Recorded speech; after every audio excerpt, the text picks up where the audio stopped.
चल रही थी।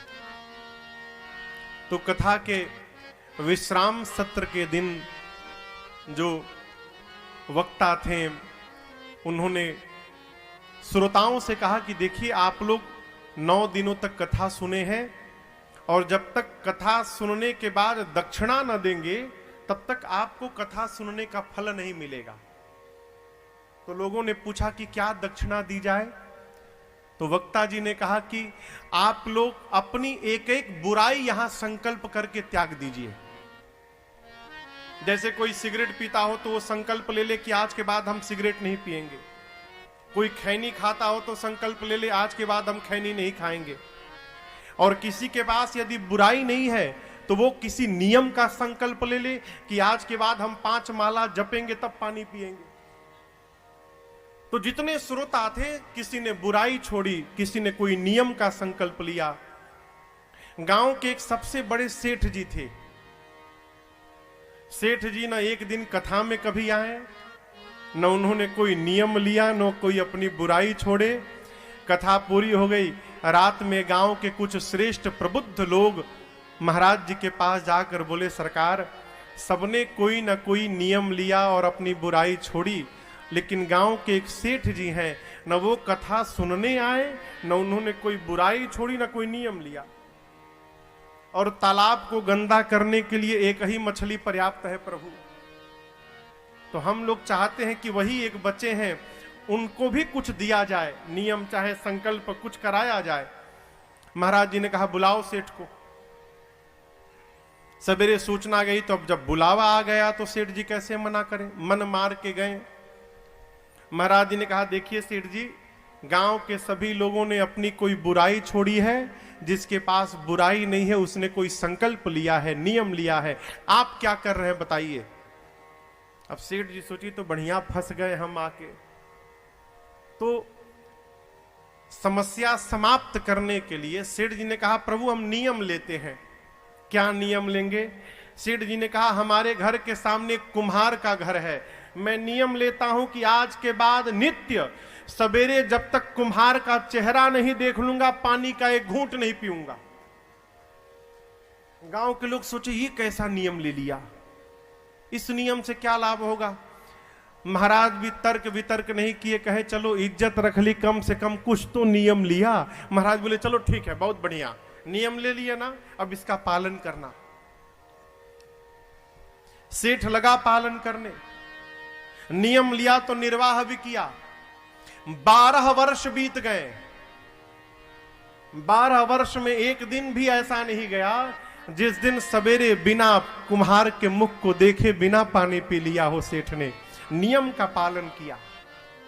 12 वर्ष बाद एक बार सेठ जी कहीं गए तो रात्रि में वो आ नहीं पाए घर।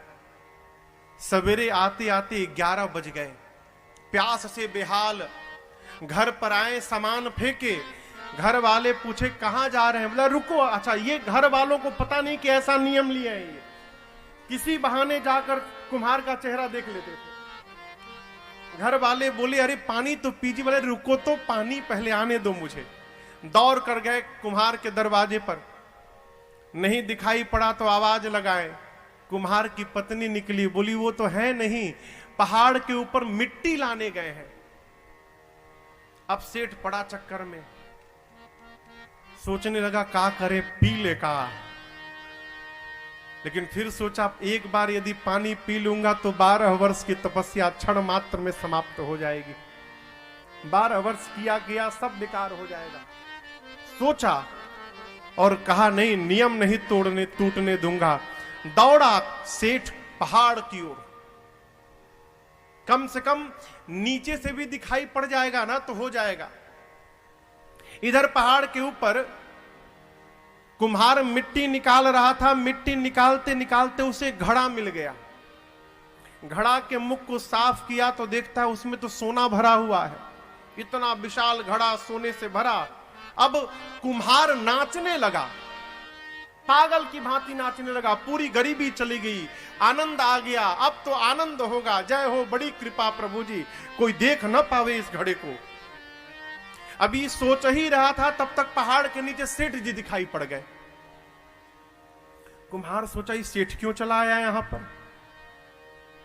अब कुम्हार सेठ को देख रहा है, सेठ जी कुम्हार को देख रहे हैं। कुम्हार पूछा क्या बात है सेठ जी। सेठ जी बोले कुछ नहीं, बस देख लिया।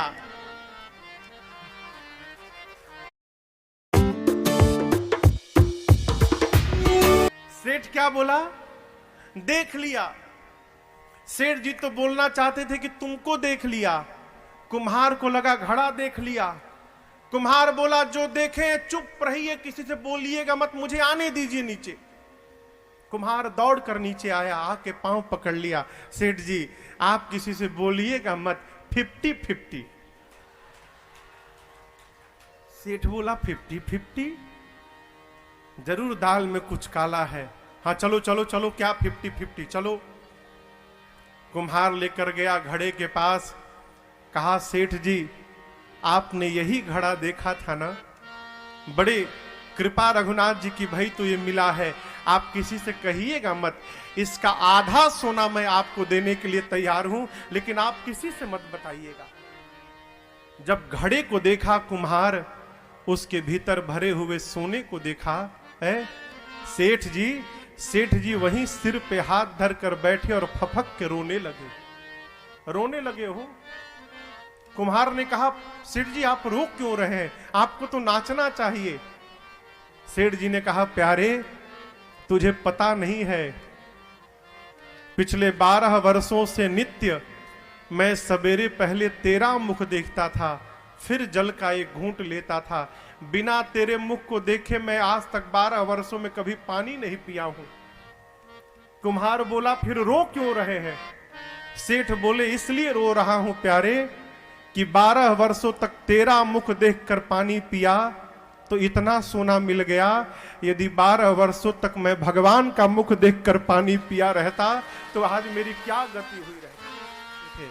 अरे अखिया हरि दर्शन की प्यासी, अरे अखिया हरि दर्शन की प्यासी, अरे हरि दर्शन की प्यासी